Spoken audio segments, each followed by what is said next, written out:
De retour sur le plateau, maintenant je reçois Daryl Peseron. Bonsoir Daryl. Bonsoir Harold. Donc ça fait quand même un petit moment puisqu'on a eu un mois de coupure sur nos mardis. Beaucoup d'aléas. On va revenir donc avec un petit point puisque tu as quelques petites choses à nous dire, notamment sur l'intelligence artificielle, des choses comme ça. Mais avant cela, comment tu vas ? Je vais très bien pour ma part et tout. Ce mois, le mois d'octobre a été assez compliqué avec justement Tammy qui est arrivé sur nous, l'arrivée du ministre des Outre-mer qui est venu parader un peu. Monsieur Vigier.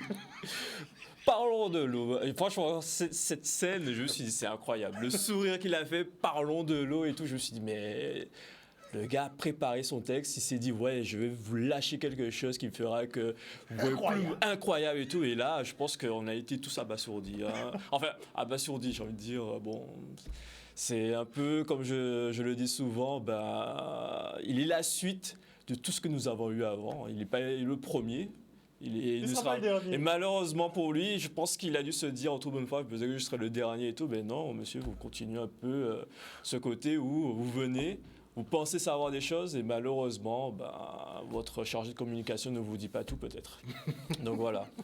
Et sinon, en dehors de ça, il y a eu beaucoup d'évolutions au niveau de la tech, que ce soit l'intelligence artificielle, la crypto-monnaie.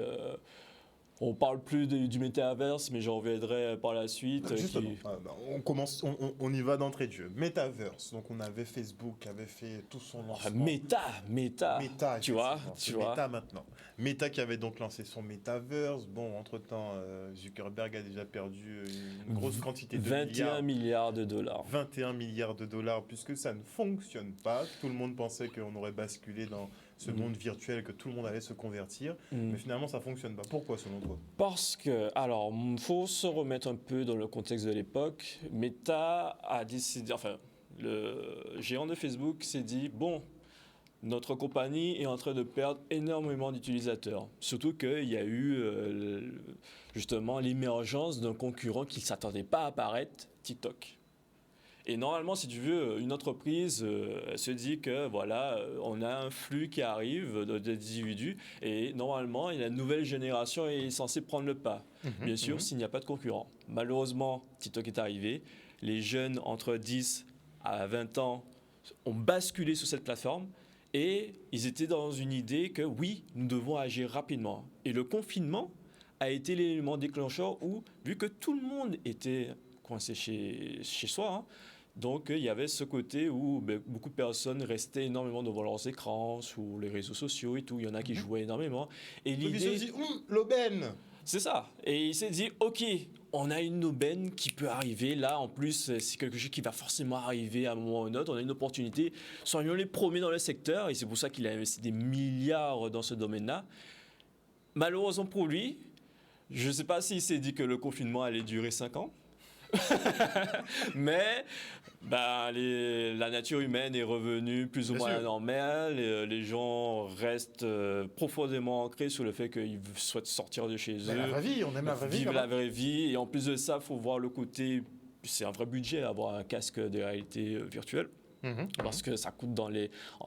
Les bas de gamme peuvent coûter entre 800 € et les plus haut de gamme entre 2000, tu vois. Donc c'est un budget, c'est pas tout le monde qui peut l'acquérir. En attendant l'Apple Vision à 3-4 000 €. Ouais. C'est ça, tu vois ça. Et en plus de ça, il faut prendre en compte que lorsque vous achetez, si tu veux, un programme pour pouvoir faire fonctionner ce casque, selon ce que vous allez prendre, soit vous payez une simple licence que vous devez payer chaque mois, ce qui équivaut à un abonnement presque Netflix.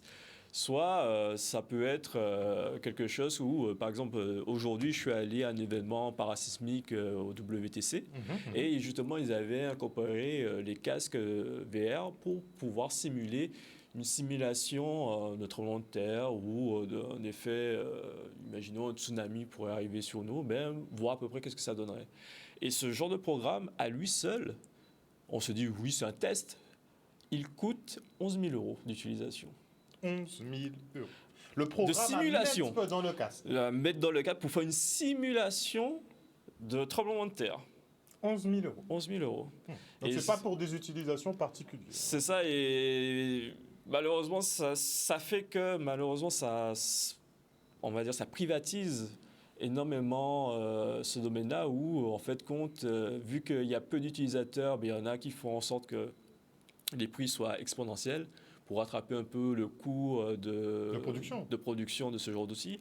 Et pour moi, c'est quelque chose où je me dis c'est pertinent dans un sens où faire des tests de simulation, par exemple, d'auto-école, ça pourrait être quelque chose d'intéressant. Que ce soit même pour ceux qui sont dans le BTP, dans le bâtiment, il y avait exactement pour pouvoir visualiser les possibilités de risques qu'ils auront à travers leur métier. Ça peut être intéressant. Mais l'idée où, malheureusement, notre cher ami de Meta, Zuckerberg s'est dit que ça va être quelque chose de très général, on n'est pas encore là. Ça viendra peut-être dans 10 à 15 ans, mais il a misé trop vite, en fait. Et comme tu dis, misé trop vite, oui. Les gens ne sont pas prêts, déjà. La nouvelle génération non plus n'est pas prête pour ça. Et donc, c'est peut-être une technologie qui va être absorbée, mais dans plusieurs années. Plusieurs années, à condition que ce soit plus accessible à tous. Et c'est pas le cas. C'est pas le cas. Et de deux, le prix. Et aussi le fait que, pour le moment, ça reste un endroit pour des secteurs très niches. Comme je l'ai dit, pour faire des simulations pour son travail, même la NASA l'utilise actuellement pour pouvoir préparer leurs astronautes à voyager dans l'espace et tout. Donc c'est très très très spécifique. Il y en a qui veulent aussi l'utiliser dans le milieu médical pour pouvoir permettre à quelqu'un, on en avait parlé il y a des années ça, où les premiers robots, où il y a une personne qui, grâce à une petite caméra, pouvait justement opérer quelqu'un à l'autre bout du monde. Mais là, l'idée, ce serait de le mettre avec un casque. Comme ça, il a vraiment une idée d'ensemble de ce qu'il y a dans la pièce. Et l'idée, c'est d'améliorer ce genre d'utilisation. On y vient petit à petit. Après, l'Apple Vision risque effectivement de changer la donne, puisque ça permet de rester dans le monde réel, tout en étant effectivement dans sa réalité virtuelle. Exactement. Donc de côtoyer les deux mondes en simultané. Et ça risque d'être une révolution, puisque sur les versions actuelles, c'est plus, quand tu es immergé dans ton monde, tu es immergé dans ta réalité augmentée, quoi. Exactement. Après, il y a toujours cette question de, tu vois, l'offre et la demande. Est-ce qu'il y a une demande actuelle pour ce genre de produit? C'est vrai que ça reste quelque chose qui est vraiment très, très, très appréciable niveau technologie et tout. On se dit, waouh, on a encore fait un bond en avant sur ce genre d'outils. Mais actuellement, est-ce que ça a une utilité concrète pour le grand public? À part me dire, si en Guadeloupe on a ce genre de choses, je me pose la question, est-ce que nos grands acteurs du numérique vont se saisir de ça pour faire des choses intéressantes? Et je sais que ça pourrait être quelque chose d'intéressant pour tout ce qui est musée, par exemple. Se dire, voilà, je prends l'exemple de Pointe-à-Pitre, imagine, tu as un casque et tu vois à peu près l'évolution de Pointe-à-Pitre dans des années du XXe siècle jusqu'à maintenant. Tu te dis, ouais, il y a eu ça, il y avait telle maison-là. Ah, et le ciné, j'oublie le nom du ciné qui est près de la Renaissance. Voilà, la Renaissance. D'ailleurs, en parlant de la Renaissance, juste une petite parenthèse, puisqu'il y a des gens amoureux de Pointe-à-Pitre qui sont inquiets, vu qu'il y a un projet de rénovation donc, sur la Renaissance. Ils sont censés refaire le bâtiment, mais ils sont censés aussi refaire une zone tout autour du bâtiment. Et donc, ils voudraient mettre un parking à proximité. Et visiblement, ils prendraient donc une petite partie de la place de la Victoire pour construire un parking. Donc ça, c'est un projet. On attend de voir ce que ça donne. Je sais pas quoi. Fermons la parenthèse. Ça, c'est une question de place, tout ça. Oui. Enfin bon. Fermons la parenthèse, parce que ça va nous emmener sur un autre débat. C'est exactement. Et c'est là où j'interpelle. Il faut vraiment que, même si pour le moment, effectivement, il y a toujours cet aspect de l'offre et de la demande, mais surtout de ne pas être largué par ce genre d'outils. Parce que c'est vrai qu'il ne faut pas l'exclure sur quelque chose qu'on pourrait potentiellement mettre à profit pour nous. Bien sûr. Tout dépend de l'application. Tout dépend des applications. C'est pour ça que depuis ces 3 dernières années, lorsqu'il y a eu l'émergence du métaverse, de la crypto-monnaie, des NFT et de l'intelligence artificielle, j'ai toujours dit aux personnes, OK, c'est en train d'être mis en place. Je ne dis pas que tout est utile, mais parmi eux, il y en a qui vont permettre une évolution dans tel domaine. Personnellement, lorsque la crypto-monnaie est apparue, moi je voyais une utilité où le peuple pouvait justement faire peur un peu justement aux grandes banques, etc. Se dire que oui, il y a une monnaie dans laquelle on n'a peut pas emprise, contrôler nous, qu'on peut maîtrise nous. contrôler. Actuellement, c'est un marché qui s'est, on va dire, la croissance où il y a eu cette effervescence a pris fin, mais elle reste, on va dire, sur une ligne droite. Il y a eu Oui, là, ça s'est stabilisé, ça s'est stabilisé. Il y a beaucoup de crypto-monnaies qui ont été créées durant ce laps de temps. Il y en a qui ont été... beaucoup qui sont mortes aussi. Beaucoup ont disparu, qui sont ça, il faut mortes. le dire. Et les toutes premières, comme le Bitcoin et bien d'autres... il y a 30 000 $, je crois, le Bitcoin en ce moment. C'est ça. Dans les 30 sont 000 encore présents. Alors, je dis pas que c'est quelque chose qu'on doit mettre de côté. Il faut garder un œil là-dessus. C'est juste que forcément, comme toute effervescence, il y a beaucoup de personnes qui s'y essaient. Se disent oui, il faut y aller, il faut y aller. Faut voir si, en fait, le problème de ce genre de monnaie, c'est que s'il n'y a pas l'adhérence de tout le monde, malheureusement, on ne peut pas aller plus loin. En Guadeloupe, je n'ai pas... Tout le système monétaire c'est ça. là-dessus, sur S'il n'y a pas l'utilisation des l'utilisation, si on n'est pas prêt à utiliser cette monnaie pour faire des transactions de la vie de tous les jours, ce sera juste quelque chose qui va rester dans le virtuel où quelques personnes bien particulières vont l'utiliser. Donc voilà, après, c'est quelque chose que moi, je continue à regarder et j'espère qu'on va continuer, enfin, que ce type de monnaie va continuer à faire du chemin, que peut-être qu'on va... Elles ne vont pas disparaître, ça visiblement, elles ne vont pas disparaître puisqu'elles se stabilisent. Donc a priori, là-dessus, on est bien. Le temps, finalement, a peut-être trié toutes les crypto-monnaies qui n'étaient pas viables. Et là, on se retrouve avec celles qui vont peut-être rester sur le marché. Mais pour toi, à terme, est-ce que les États vont pas mettre justement les bouchées doubles là-dessus? Je sais tous en train de créer leur crypto. Au niveau, en tout cas, de quelques pays africains qui ont fait, en tout cas, le premier pas, eux, ils l'utilisent toujours. Donc, ils ont fait vraiment de ça une monnaie qui puisse être accessible à l'ensemble de la population. En Europe, on est un peu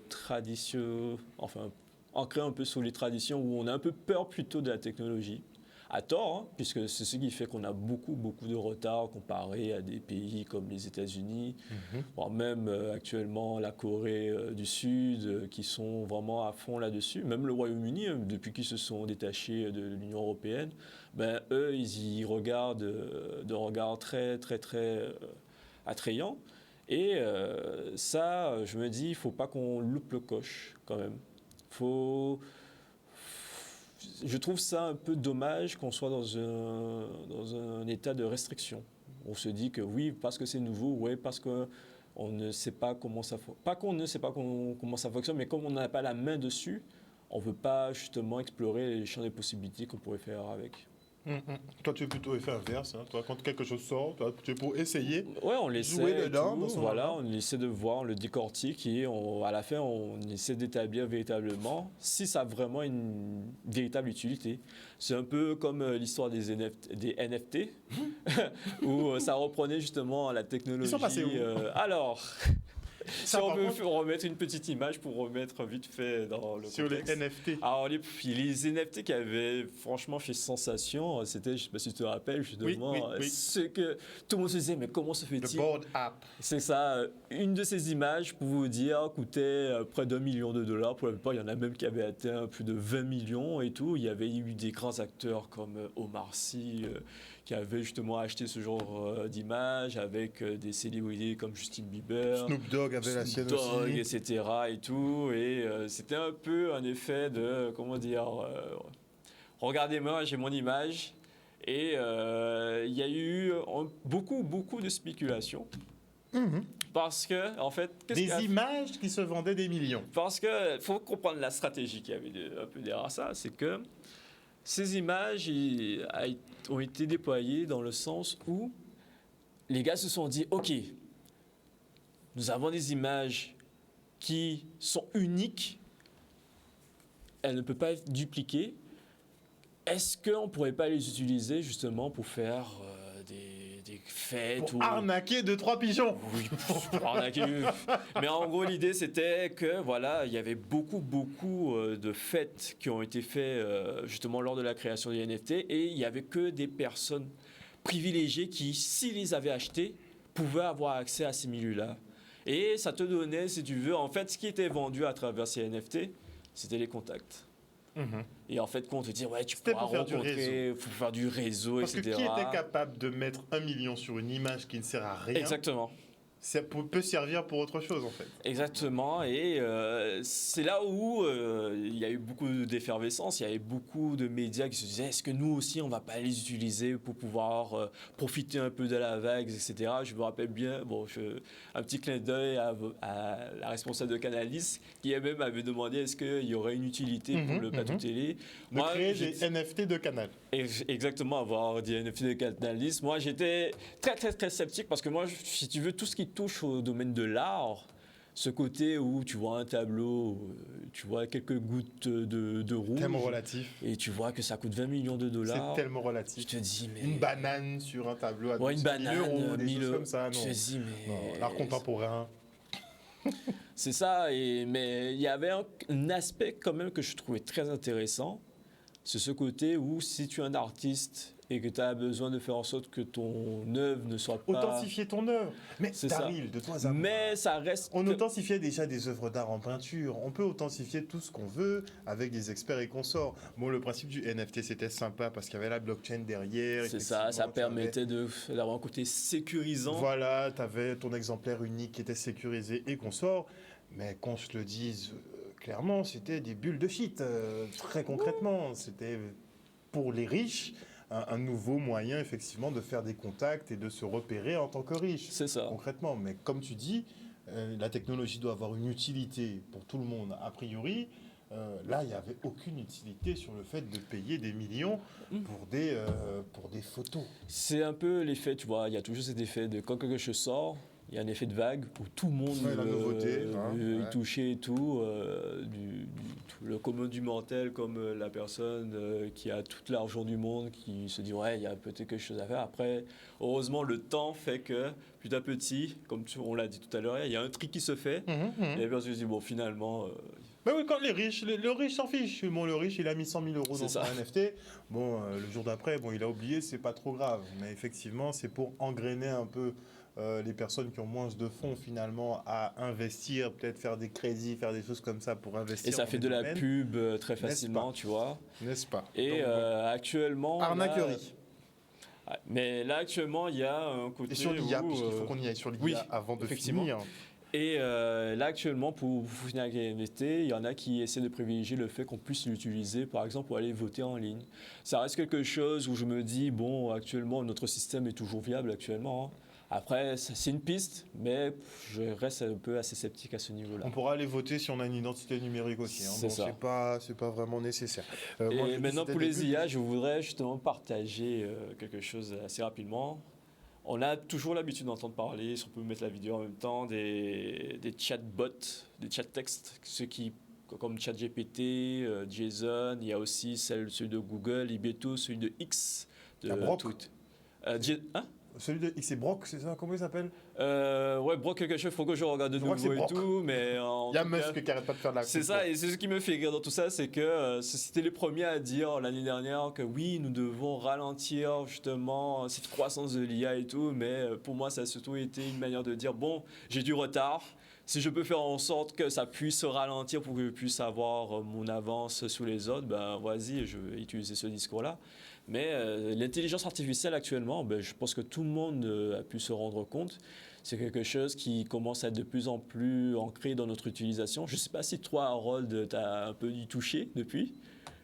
Pas du tout. Tu restes encore... Je reste loin de cela. D'accord. Je t'ai dit, je ne les nourris pas.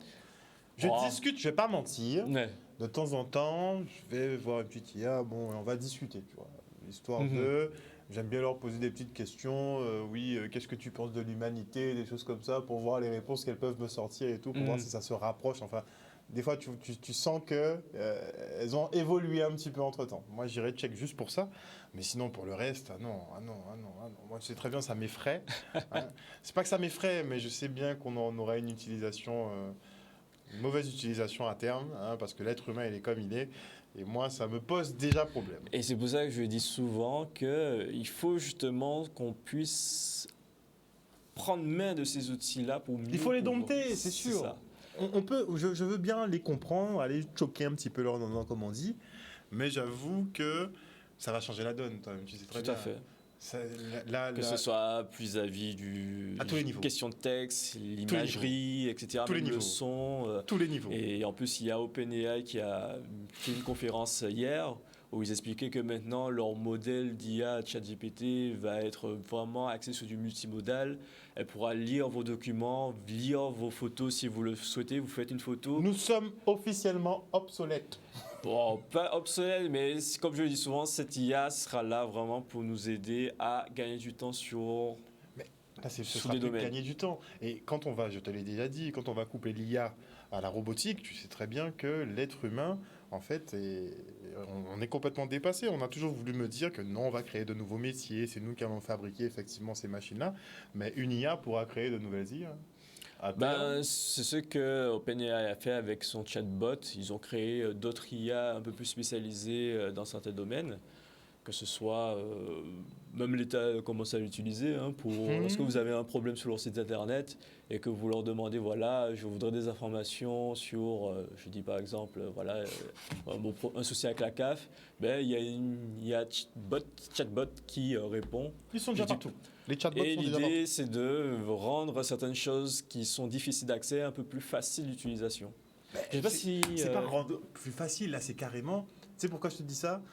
Par exemple, tu avais un métier opérateur vidéo, caméraman. Ouais.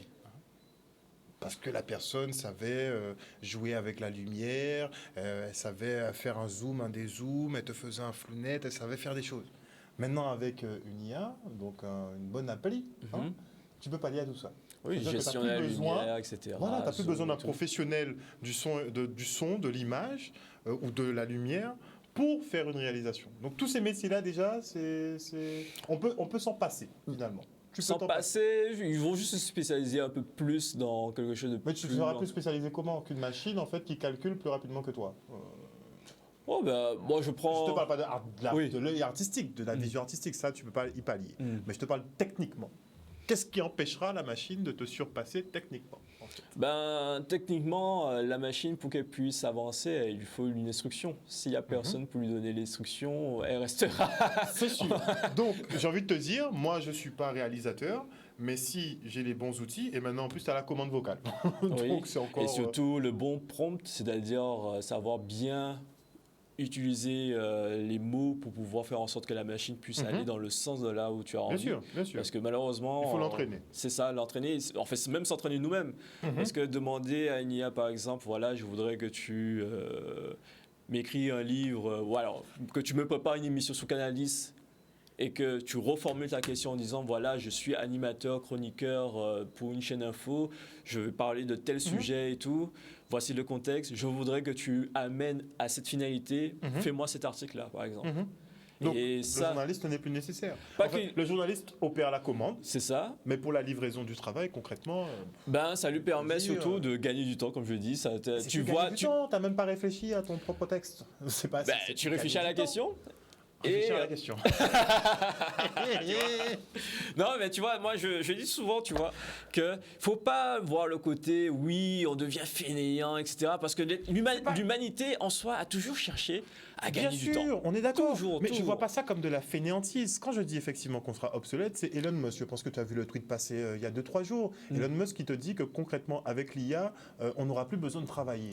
Oh, lui, il a dit ça surtout. T'as vu ce qui est marrant avec lui, c'est que tu vois, il a dit ça et lui-même. Dans le temps qui est imparti, il a investi des milliards de dollars pour rattraper son retard. Pour dire, bon, j'ai dit ça maintenant, les gens sont occupés. Maintenant, Parce je qu'il vais sait, il sait concrètement que là-dessus, par contre, il va y avoir beaucoup d'argent à se faire. Parce que on aime bien gagner du temps et on aime bien aussi déléguer quand on ne sait pas faire quelque chose ou qu'on ne maîtrise pas. Et là, l'IA, effectivement, vient pallier à tous nos défauts. Par exemple, moi je te dis, je peux avoir une vision d'être un réalisateur, on parlait de film tout à l'heure, j'ai la vision du réalisateur, mais techniquement, je ne suis pas au point.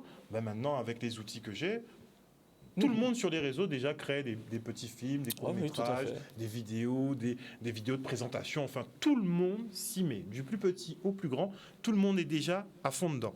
Et là, on est sur 3-4 années de développement intense de l'IA. Mhm. Donc, dans 10 ans, ça va donner quoi concrètement? Dans 10 ans, je ne peux pas donner de diagnostic, mais je sais que l'année prochaine, rien que l'année prochaine, tu vois, je ne sais pas si on peut juste mettre la petite vidéo d'1 minute Pour finir, pour oui. finir avec ça, pour vous montrer un aspect intéressant. C'est que avant on demandait à l'IA juste de faire des images, et là on arrive justement à lui faire en sorte que les images soient animées. Bien sûr. Et Images, ça, son, tout. c'est ça et tout. Et Maintenant, pour faire un dessin animé bientôt, tu vas taper un petit texte. voilà.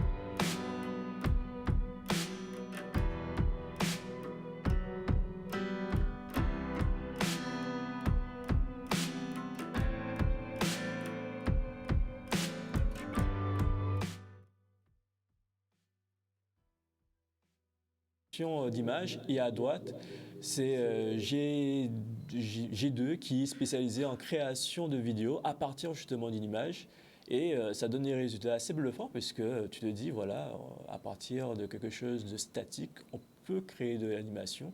Donc, on part d'une photo C'est ça, et on arrive à animer donc la photo. c'est ça. Incroyable. Donc Donc, même ce qui n'est pas vivant, tu peux le rendre vivant. tu peux le rendre vivant, recréer un aspect. T'imagines, tu as une photo, peut-être que tu vas me dire, oh là, ça va un peu loin. Tu as une photo de toi ou de tes grands-parents et tout, et On tu vois pourrait animer ça. animer cette photo, etc., pour créer un aspect encore plus émotionnel vis-à-vis d'elle, tu vois. Mhm.